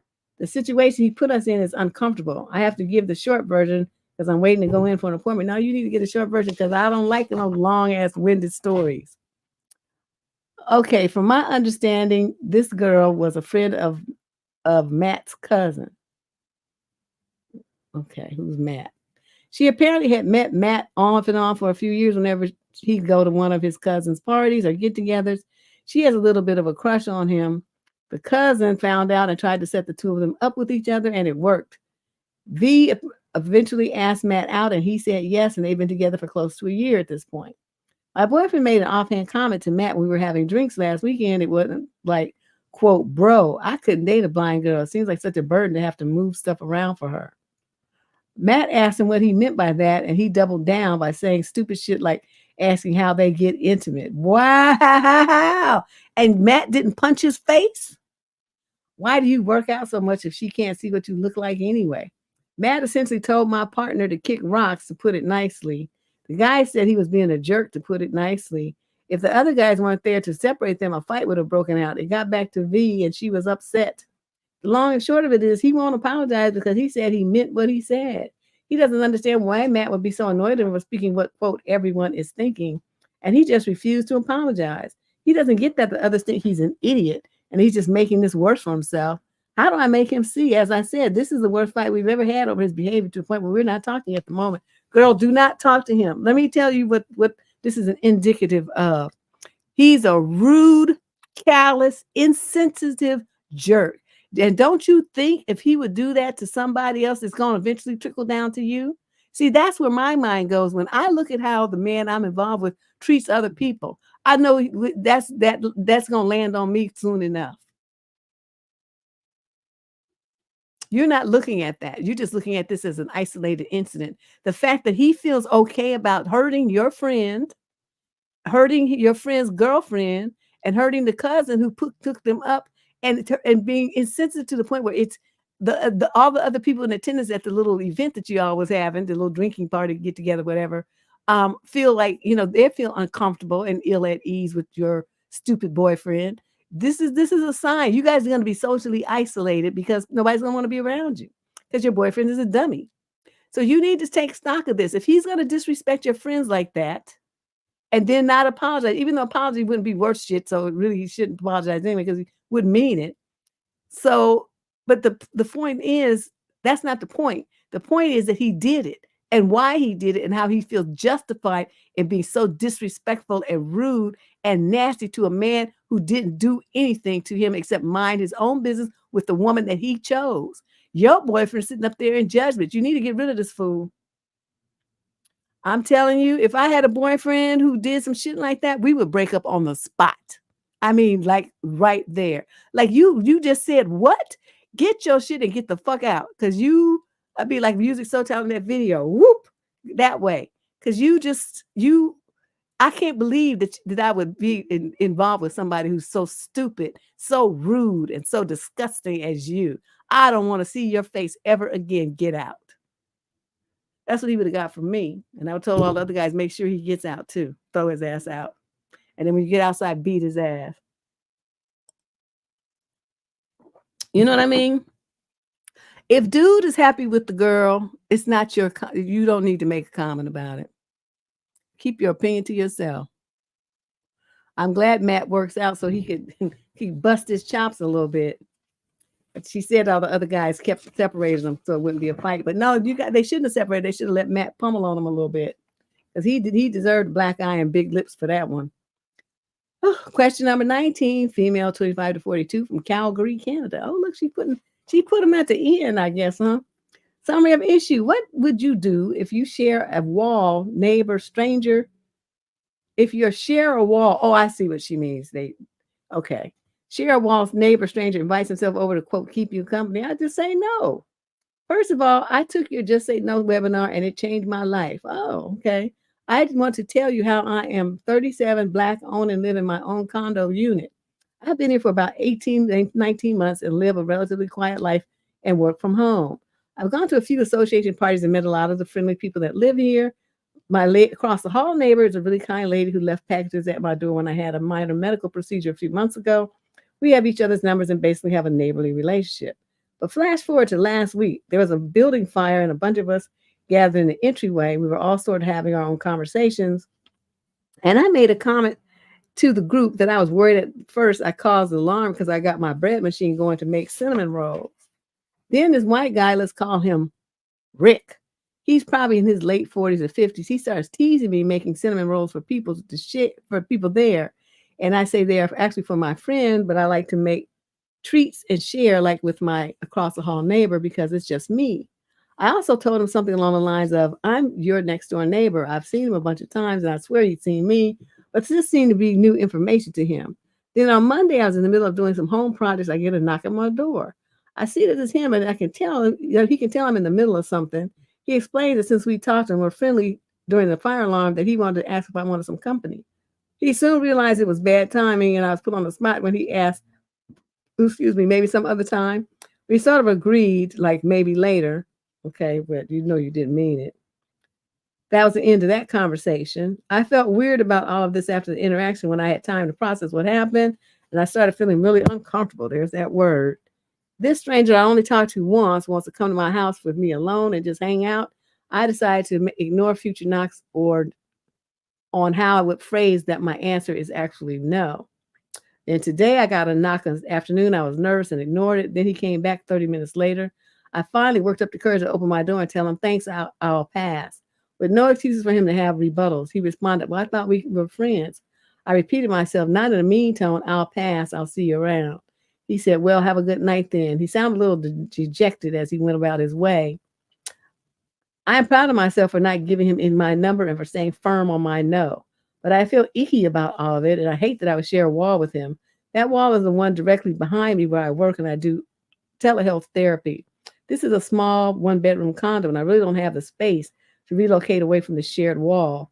I'm very mindful right now of any odd behavior like noises from that wall. He's normally pretty quiet like I am. I'm just concerned about my home and my personal security.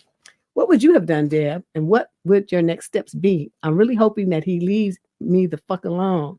There's a lady that works in the office a few hours a week. I would bring this to her attention first if he bothers me again. I think you did a good job of backing him off. As far as your office space where you, the area where you make your telehealth calls, look into soundproof art. I was in this conference and they had this whole wall was covered with what looked like art, but it was actually noise absorbing something. And it was fabulous. It was just unbelievable. I was like, God, I need that in my YouTube room. But I didn't look into it to see how much it was going to cost. But, you know, something like that, I think would help you, you know, protect you from the noise issue, from him hearing the confidential conversations that you're having for HIPAA purposes. And then, you know, it makes you feel a little bit more secure about bumping around in your own house. So as far as your personal security, I don't detect any threat to you at all. Stop worrying that much. You told him that you're going to pass, so he knows now the gauntlet is thrown. He's going to leave you alone because you're not welcoming his advances. So he won't come back. And like you said, if he does again, then you can go into the office and say, look, I already told him before, I don't want to be, he's not hanging out with me. I don't want him knocking on my door. I want him to leave me the fuck alone. And so you go and tell them that and so that they can, you know, reinforce your no with him. It's like, you know, don't be harassing the female tenants, residents, whatever, of these units. That's what I would do. Question number 20. This is a female in the 22 to 27 age group. Summary of issue. Why does this happen? I was in a relationship since May of 2023 with a man who was 11 years older. We met on Facebook and all was good for a couple of months, but then he wanted me to delete my Facebook so I couldn't talk to my friends and family, etc. Really? But that's not what, you know, so what he wanted it. Did you do it? That's the only thing that counts. I would drive 2 hours almost every weekend to spend time with him, paying for my room, meals, etc. Wow. He lived with his sister who he had to pay rent, food, etc., but lost his carpenter job from his cousin, so I'd send him money through Cashapp, a total of $3,000, and even paid his cell phone. He asked me to marry him on September 29th, but of course I had to use mama's ring, but then he told me he needed to get his birth certificate identification so we could get married. I sent him money 3 times for documents, but he never got them, so I waited 2 months and broke it off. He now says I played and used him, and now he is homeless, Still using the cell phone, Wi-Fi, on Facebook, looking for other women. What did I do wrong to be treated like this? Well, you were stupid. First of all, why would you meet a man on Facebook? Let's start there.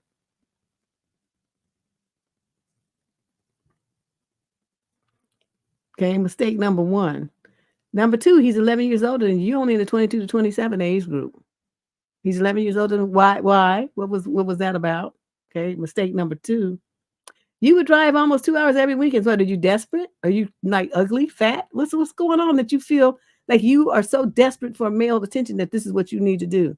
Commute 2 hours on the weekend and pay for a room, pay for the dates, pay for the meals to spend time with some dust bucket that don't even have a job. That's mistake number three. Then you're gonna say, so he lost his job, so he said, and so you've been sending him money through Cashapp, a total of $3,000, and paid his cell phone bill. So that's mistakes number 4 and 5. He asked you to marry him, but you would have to use your mother's ring. That's mistake number 6. Of course, he asked you to marry him so he could tap into your wallet as your, community property, because you're dumb. So that would be mistake number 7. And then you send him money for documents 3 times, but he never did get them. Of course, why would you send him money for that? See what I mean? There's something that you're not saying here. And I'm thinking it's like you are just not really an attractive woman or have no self-confidence. There's some reason why you feel like this is your last chance at a man and you just had to take it and you had to marry him and you had to do all this stuff and play out, do all this stuff to earn his love or something. You really need to get yourself to a shrink. I want you to get you a therapist, and I want you to get into why you made this series of poor decisions. Every single one of them from the get-go was just going from bad to worse. And then this is how you ended up. At least you had enough sense to get rid of them. But you asked what did you do wrong? That's what you did wrong. Everything you did was wrong. Every single thing.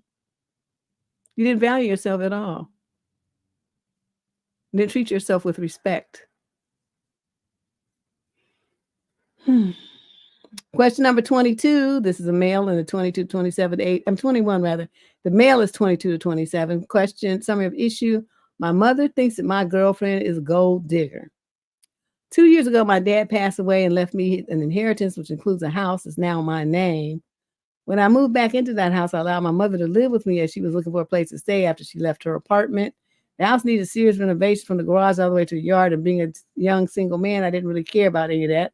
So I gave my mother creative freedom over everything, and the money would be from my inheritance. She has been a great help with finishing up my master's degree, but now I'm 23 years old and set to be home for good. Last year, I met my now girlfriend while the renovations are pretty much done, barring a few things here and there. My girlfriend and I hit it off immediately, and within a few months, I asked her to move in with me. She moved in under the assumption that the house was my mother's, but she was okay with it. Not too long after moving in, I tell her it's actually my house that I inherited, which she doesn't seem to have much reaction to. Luckily, my dad left me a good amount of inheritance, so while I'm intelligent with where I put my money, I fortunately have the luxury of buying some nicer things. On her birthday, I bought her a used BMW for $10,000 and was willing to put $3,000 more for customizations that my girlfriend is interested in, as she's a car girl, whereas I drive a nicer Civic, but I don't really care about all that stuff. My girlfriend moved in as a normal couple. She started pointing out things about the renovations that she would like change sometime in the future. Since it was my mother's creative decisions, I didn't mind changing it to be what my eventual wife would like best. My mother found it disrespectful because she would not even been living with us for a year and came to start pointing out things that she wanted changed, which I don't see where the timing. I can see where the timing is unfortunate. Had I met her before, the house would have been her liking from the start, and these issues would have never existed. I do tend to buy things for my girlfriend, but she is a very cheap person that likes to shop at thrift stores and only likes the best deal while also not wanting too much or too many things. Like she saves for vacations and all that. My girlfriend has immense dreams and is very knowledgeable about flipping houses, as that's what her uncle does for a living. So I trust her to be able to make smart financial decisions. But this past week was the straw that broke the camel's back. I surprised my girlfriend with a necklace of about $1,000 that she had said months ago was like the perfect necklace, and since then she hasn't taken it off. My mother believes that she's only with me for money, but what she doesn't see is all the love and support my girlfriend provides, as well as being able to cook and take care of a house and our cat that we adopted. My girlfriend has always been a beaming ray of sunlight, yet my mother believes she has other motives. My girlfriend has always been the one texting her and calling her and thinking about her much more than I have. Keep in mind, my girlfriend's favorite gifts have been those that I made myself with love rather than the car and the necklace. But my mother began extremely disrespectful to my girlfriend, and that is not something I will ever tolerate in my house. So I told her that if she cannot respect my girlfriend and my boundaries, then she needs to find somewhere else to live. I gave her till May, but she should be gone before then. Is my mother being overprotective and overstepping the boundaries, or is my girlfriend truly only with me for my inheritance? It doesn't sound like it. It sounds like your mother is jealous. It's because the girlfriend is coming in and taking her place. You put your mother in a position of power and control over a good portion of your life, and now she's losing that position. So of course she feels some kind of way about it. But what she's not handling well is, instead of attacking your girlfriend, she should be joining forces with her and getting to know her and liking her as much as you do, and then she could have stayed there. She could have stayed there and she could have been good. Like you guys have a couple of kids, she could have watched the kids and stayed at the house. The kids wouldn't have to go to daycare. Stuff like that. She could have created a position for herself where you guys needed her and were grateful to her for being there versus her getting thrown out on her ass for being a clown. So you're doing the right thing, though. I love your attitude. That's how husbands should be. Nobody is going to do anything that's going to hurt my wife. Nobody. I don't care who you are. My mother, my father, my own siblings, anybody. So you got the right attitude. You'll be a good husband, I think. You feel like, you take care of things. He's not a mama's boy. He's kicking that bitch out. That's not a mama's boy. Mama's boys would choose the mother over the girlfriend. So that's not right, Giggles. That's the wrong label to use with this particular individual. He's not a mama's boy at all. Question number 22. This is a female in the 22 to 27 age group. She's African-American from Birmingham. Oh, she's black. Aquarius from Birmingham, England. Why is she putting all this stuff from one person? Summary of issue, dating as a real adult. I just graduated from law school at 25 with my final year being in Asia. My dating life in Asia was surprisingly much better than when I'm back in England. I attracted Europeans, Americans, and Asian guys while I was out there. Education was something I had in common with a lot of people. My ambition was celebrated. But because I've been gaining experience in different countries, I never committed to anyone in my adult life. But now that I'm back in England and considering my life path as my 30s approach, I'm sociable, well-liked. During my uni years, I was surrounded by many educated men, but I noticed that while all would look and some would talk to me, I got little expressed interest. The men I liked were already taken from first year on, and I was left with undesirable choices. I made a lot of guy friends in social groups who had soft spots for me. The best experiences were international men on campus. Men here seemed focused on trying to humble me rather than worrying about their own growth. And I say this as someone who doesn't go around bragging about the things that I've done. They'll get defensive from the moment they hear law or uni. A lot of my law friends have better CV than mine, but they've been in a relationship for years. I never prioritized it. I have the idea of a committed relationship, but now that I've graduated, I want to start meeting men who I have a future with. I went to some networking events, and they were all filled with women and a couple of men who were too young or too awkward. Should I just continue to wait until I go abroad again or gain more dating experience, even if I don't commit?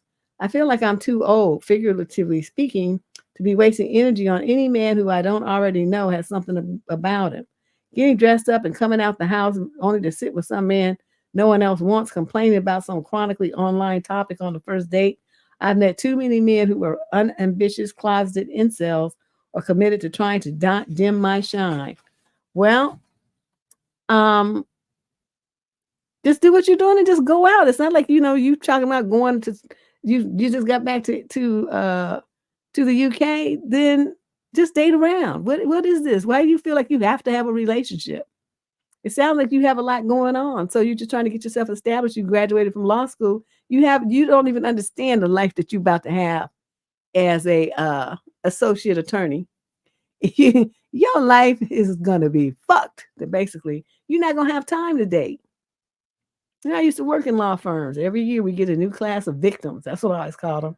They fresh out of law school, all shiny, suited up and stuff, big old smiles on their face.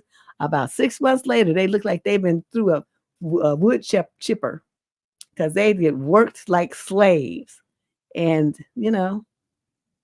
that's just the way it is. That's what the life of an associate attorney. So that's what you're going to be doing, trying to work, and grind your way up to hopefully get offered a partnership. which you may or may not do. But you're going to be trying. That's going to be the grind. You're going to have a lot of billable hours that you have to do every month. It's going to be a grind. So I suggest, knowing what's at stake, coming up on your plate, that you not worry about any of this right now. You just date around. I mean, if the guy is a nutcase, then that's fine. You only have to go in one time. Get you a first date outfit, so you always wear the same thing. Then you don't have to worry about what you're gonna wear. Wear the same thing. Like for the summer, you got the same outfit. For the winter, you got the same outfit, and then you just wear the same thing when you go on your first dates and with everybody. That resolves all your outfit problems. You don't have to worry about it. But yeah, your life is you girlfriend. You don't even know what's going to happen to your life. You can forget all this free dating time.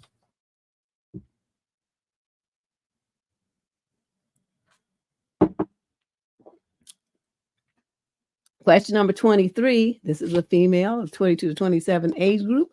She is a Pisces from Calgary, Canada.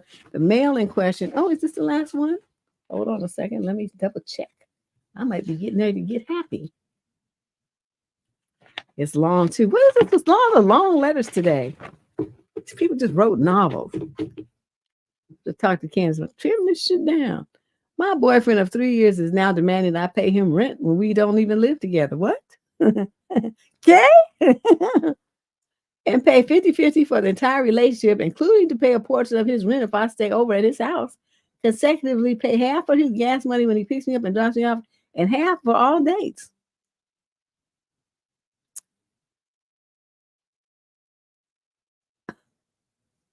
My boyfriend is expressing that he feels taken advantage of because he thought the relationship was a partnership and I should help him with certain things because he's struggling financially. Too bad. Get a job. Get two. He has debt from a previous marriage. Not your problem. And other bad financial decisions he made when he was younger. Not your problem. Plus student loans. Again, not your problem. He works in an IT help desk job right now after graduating from computer science last year and entering a really bad job market. He lives in subsidized housing, and I admit all of our hangouts are at his house. I have a good savings, an excellent credit score, and a stable job. I'm doing all right for someone my age, I think. Anyways, there's a stretch of time where I worked remotely from his house on his insistence of us spending more time together. I always pay for our groceries either 100% at the start, then 50% later on. He has not been keeping track properly since June of last year. So yesterday, he demanded I pay him back. Well, I paid almost $5,000 for a vacation. It cost $6,000. So after we talked about that, he said, okay, well, from today, we're even. Now, today, he's saying that the relationship must change and he doesn't see it going back to the way it was. That if I intend to stay at his house part-time living here, then I need to pay a portion of his rent. To clarify, even when I worked from his house, I never slept over. I was just there a lot. I only very recently have slept over on weekends or Thursday through Sunday in the last 2 months, maybe. He says he pays rent for his space, and since I'm taking up space, I need to pull my weight and pay. Wow.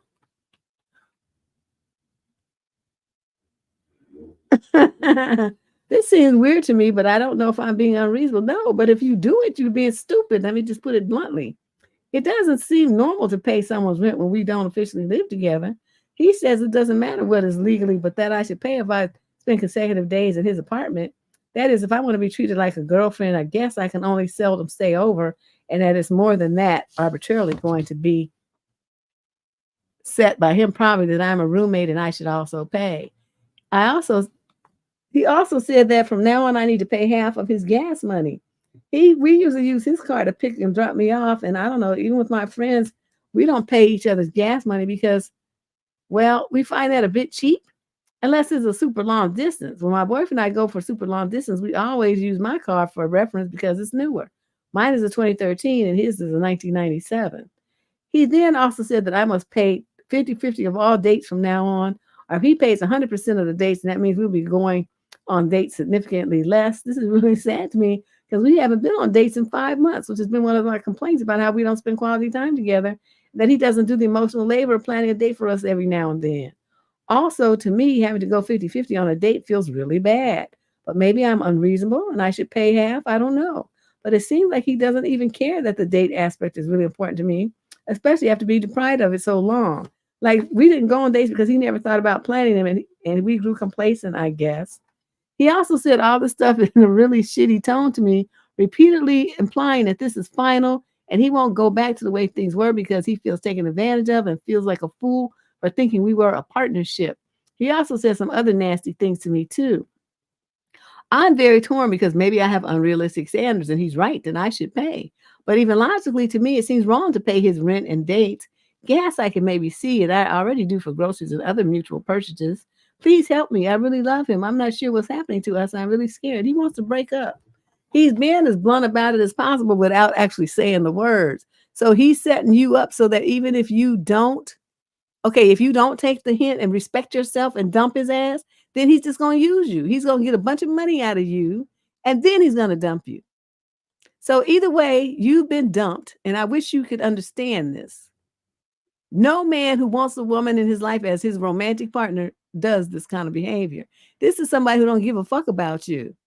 He don't care anymore. He wants you out of his life, out of his house, out of his world. And so now he's being this majorly disrespectful little punk tard to you to make you, get some self-respect. Instead, what you're doing is over here considering it. Well, I could see maybe, I don't know, am I being unreasonable? I could see you paying. Yes, I'm not paying shit. And I'm also not going to be staying at some man's house working remotely just because he complains that we need to spend time together. I don't give a fuck. Come to my house then. But I'm not going to yours. I don't like to go to men's houses like that. They have too much stuff going on. Too many people be coming in and out, knocking on the door. Other dudes come to hang out, and then they be looking at you. I'm not about that life. I don't want to do that.